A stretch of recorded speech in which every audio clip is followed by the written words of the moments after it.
With Star Wars The Phantom Menace, we were treated to the start of Anakin's journey, showing him as an arrogant, self-confident slave boy who deeply idolized concepts of adventure and growth, but he paradoxically despised change and loss.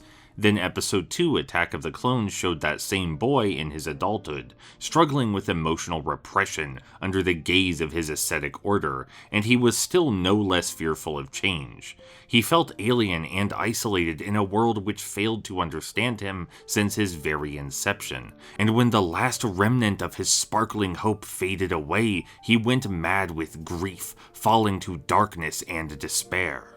Now finally, Episode 3, Revenge of the Sith must pull the trigger. It must show us Anakin's complete transformation into a Dark Lord and demonstrate the utter destruction of the Jedi Order. And it does an okay job, I guess. Mostly it reinforces and simplifies existing ideas. Anakin and Padme's romance, Anakin's insecurity and rage, Obi-Wan's uncertainty as a mentor, the Jedi Order's arrogance. All of that stuff still exists, but it's far more shallow and straightforward. And that's because this is an opera with a capital O, where nearly every scene is two parties shouting or boasting at each other about the truth of the world, with no room for subtlety or nuance. That isn't bad on its own, but it's still a considerable step down from the prior two films, where once you needed to interpret character behavior's themes and complex internal machinations, now it's all stated out loud for your benefit. So much humanity is lost in the transition. That being said, there are still clear improvements. The action sequences are worked more naturally into the narrative so they no longer feel obtrusive. There are good reasons people go where they go, do what they do, and the outcomes are sensible.